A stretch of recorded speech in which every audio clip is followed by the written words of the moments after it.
नमस्कार भाइयों, कैसे हैं आप लोग। आज हम लोग देखेंगे घटनासार समसामयिकी जो वर्तमान में ये चौथा संस्करण होकर के सामने आया है। इस पे हम अपना देखेंगे कि क्या है करंट अफेयर को। तो मैंने अपना ये करंट अफेयर हैंड रिटन बनाया हुआ है और छोटे में समराइज किया है हमने। आशा करता हूँ आप लोगों को पसंद आएगा। ठीक है, चलिए स्टार्ट करते हैं।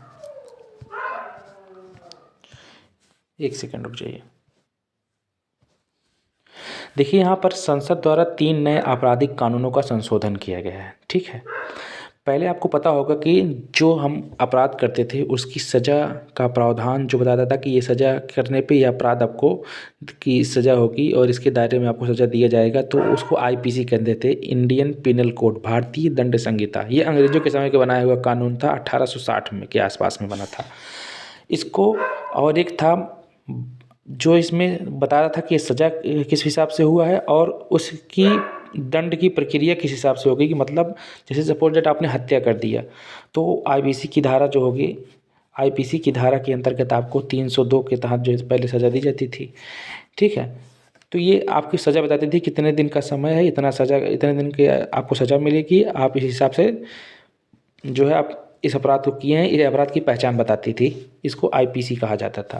लेकिन वर्तमान में जब ये पकड़े जाते थे, पकड़ करके जब ट्रायल जो होना स्टार्ट होता था, तो वो ट्रायल जो स्टार्ट होता था वो भारतीय दंड प्रक्रिया संहिता 1898 के तहत वो सूचीबद्ध किया जाता है, जिसको हम सीआरपीसी कहते थे।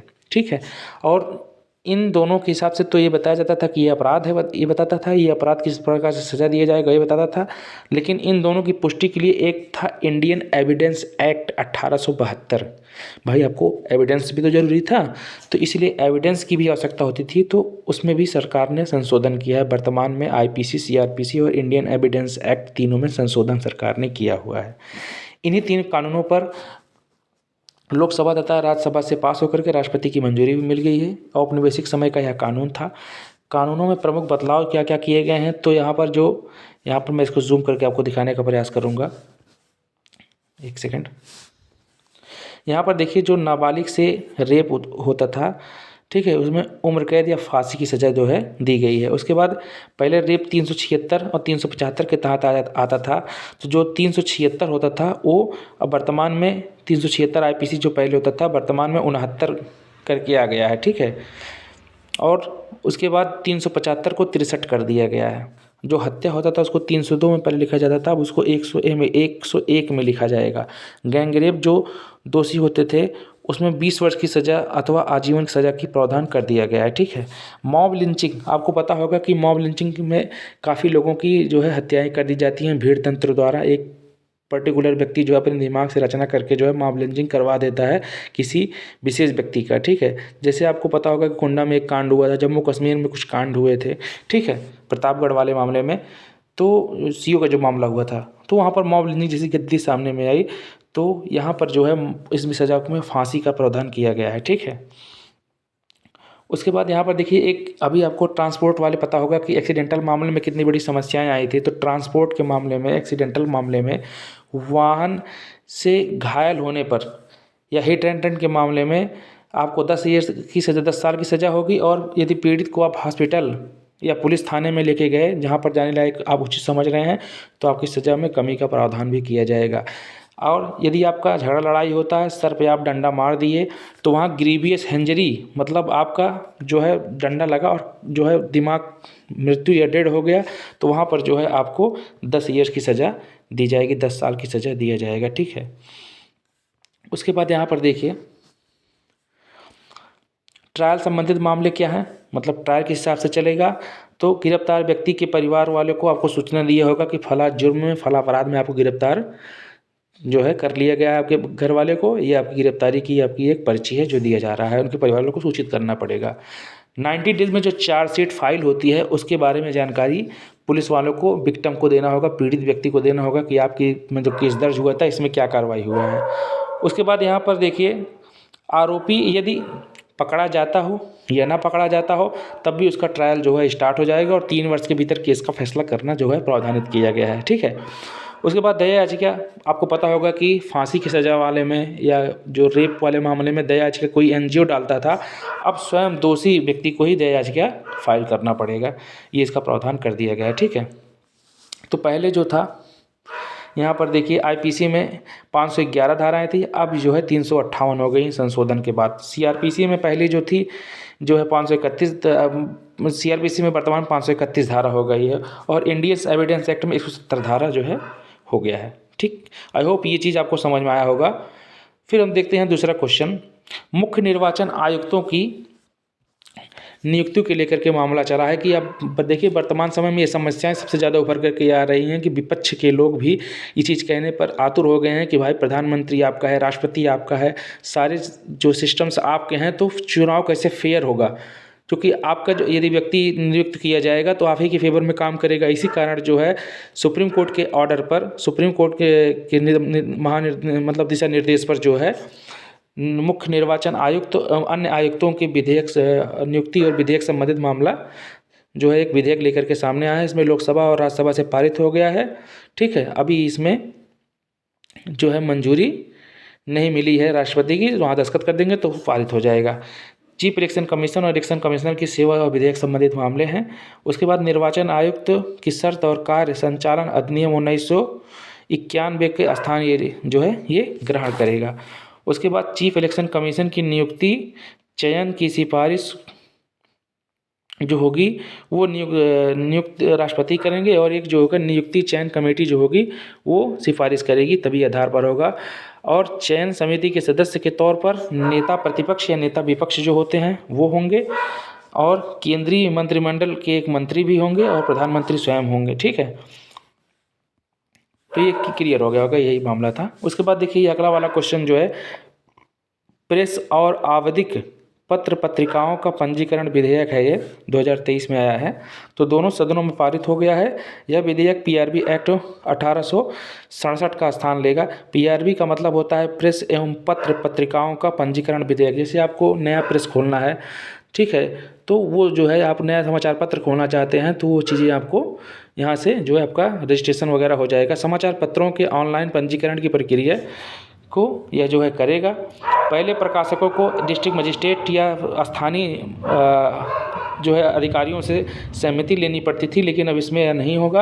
आप जो है डायरेक्टली जो है ऐसा कर सकते हैं। और विदेशी पत्र पत्रिकाओं के संस्करणों को यदि आप प्रकाशित करना चाहते हैं तो आपको सबसे पहले केंद्रीय मंत्रालय से जो है पुष्टि करवानी पड़ेगी, उनसे जो है परमिशन लेना पड़ेगा। ठीक है, उसके बाद देखिए आपको पता होगा कि ओमान के सुल्तान हैथम बिन तारिक की भारत यात्रा थी, और यात्रा के दौरान भारत के प्रधानमंत्री पीएम मोदी और वहाँ के जो है हैथम बिन तारिक के जो है वहाँ के राष्ट्रपति ओमान के, वो जो है दोनों मिलकर के, दोनों राष्ट्राध्यक्ष मिलकर के आपस में कुछ हस्ताक्षर की, जिसमें समुद्री क्षेत्र में सुरक्षा में, डिजिटल में, और उसके बाद स्वास्थ्य क्षेत्रों में, और खाद्य सुरक्षा में, हरित ऊर्जा में, और पर्यटन तथा अन्य क्षेत्रों में समझौता हुआ है।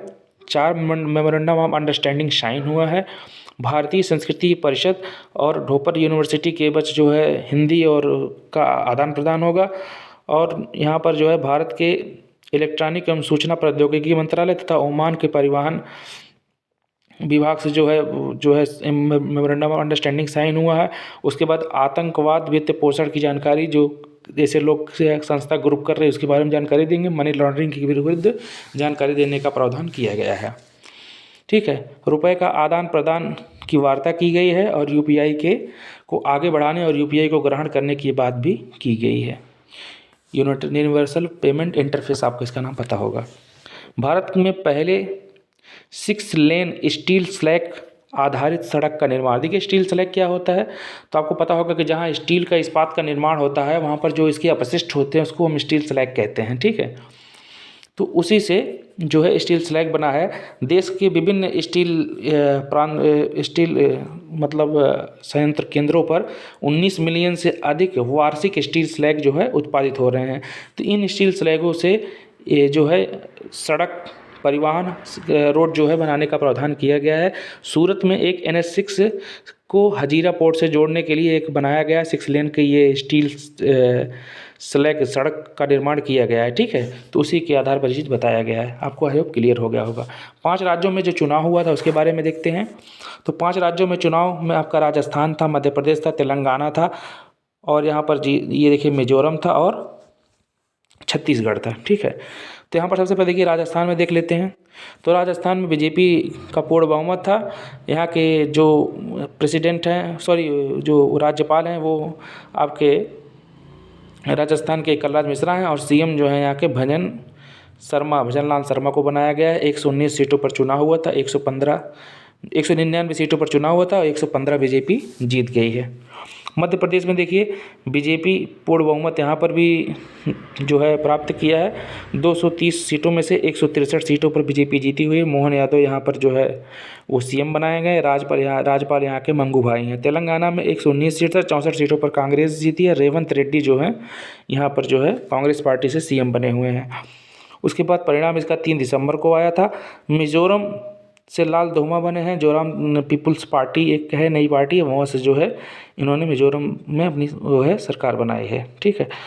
और कम्बम पति हरि बाबू जो है यहाँ के राज्यपाल हैं, ठीक है, गवर्नर हैं। फिर आगे देखते हैं यहाँ पर 7वां क्वेश्चन क्या है। तो 7वां क्वेश्चन है कि सुप्रीम कोर्ट के जम्मू कश्मीर के अनुच्छेद 370 को बरकरार रखा है। उसमें कहा है कि जो आर्टिकल 370 को एक अस्थायी प्रावधान माना गया था और आर्टिकल 370 को निष्क्रिय जो किया गया है प्रेसिडेंशियल ऑर्डर से, वो सही है, क्योंकि जम्मू कश्मीर में असम में संघवाद है और इसका कोई व्यक्तिगत संप्रभुता नहीं है। भारत के साथ मेमोरेंडम ऑफ अंडरस्टैंडिंग साइन करने के बाद ही इसकी संप्रभुता भारत देश के प्रति समर्पित हो गई और भारत देश का राष्ट्रपति किसी भी संविधान सभा के दबाव में आकर के काम नहीं करेगा, वो स्वतंत्र है, यही बात इसमें कही गई है। उसके बाद यहाँ पर देखिए 8वां क्वेश्चन है यहाँ पे, एक सेकेंड। हुरून इंडिया टॉप 100 मतलब लोगों की सूची में 30 लोगों को सूची तैयार किया गया है। यह सूची की आपको पता होगा कि बेसिकली जो 100 उद्यमी हैं जो 30 वर्ष से कम उम्र के हैं, उनकी ये सूची बताई गई है कि वो इतना डेवलप कर रहे हैं, किस हिसाब से कर रहे हैं, उनके बारे में जानकारी आपको दी जाएगी। तो लेकिन है कि कौशल और प्रदर्शन के क्षेत्रों में अपने क्षेत्रों में इनका नाम है, तो इसी कारण जो है इनको लिया गया है। 2 लोग जो है जेप्टो कंपनी से हैं, महाराष्ट्र ही की हैं। पहले स्थान पर हैं कैवल्य बोहरा और दूसरे पे हैं आदिति पलीचा, ठीक है। और सबसे कम उम्र की महिला स्किल में जो है 27 वर्षीय देवांशी केजरीवाल हैं, ठीक है। तो देवांशी केजरीवाल को आप याद कर लीजिए। उसके बाद देखिए अगला क्वेश्चन है यहाँ पर, भारत बांग्लादेश अगरतला अखूरा रेल लिंक का उद्घाटन किया गया है। ये वर्चुअल तरीके से उद्घाटन किया पीएम मोदी और वहाँ पर शेख हसीना जी द्वारा, ठीक है। त्रिपुरा से बांग्लादेश तक रेल लिंक की बात की गई है। त्रिपुरा कोलकाता ढाका के साथ ये आगे बढ़ेगा। 12.24 किलोमीटर का ये पूरा का पूरा कॉरिडोर है और जिसमें 6.78 किलोमीटर बांग्लादेश है, 5.46 किलोमीटर जो है आपका ये त्रिपुरा में है। उसके बाद यहाँ पर देखिए खुलना मोंगला पोर्ट रेल लाइन और मैत्री सुपर थर्मल पावर प्लांट शामिल किया गया। इसमें 1320 मेगावाट का जो है विद्युत उत्पादन किया जाएगा एनटीपीसी और बांग्लादेश के पावर बोर्ड की मदद से। तो आई होप आपको ये समझ में आया होगा। ये घटनासार के जो ये 9 से 10 क्वेश्चन थे, 9 क्वेश्चन थे, उसको हमने रैपिड स्पीड से लेकर के आगे बढ़ा हूँ। ऐसे निरंतर वीडियो लेकर के आएंगे। कैसी लगी वीडियो? आज हमारी अगर स्पीड ज़्यादा होगी तो अगली वीडियो में हम स्पीड कम करके आपको बताने का प्रयास करें, जिससे कि आप लोगों को समझ में भी आए, ठीक है। जय हिंद, जय भारत, नमस्कार।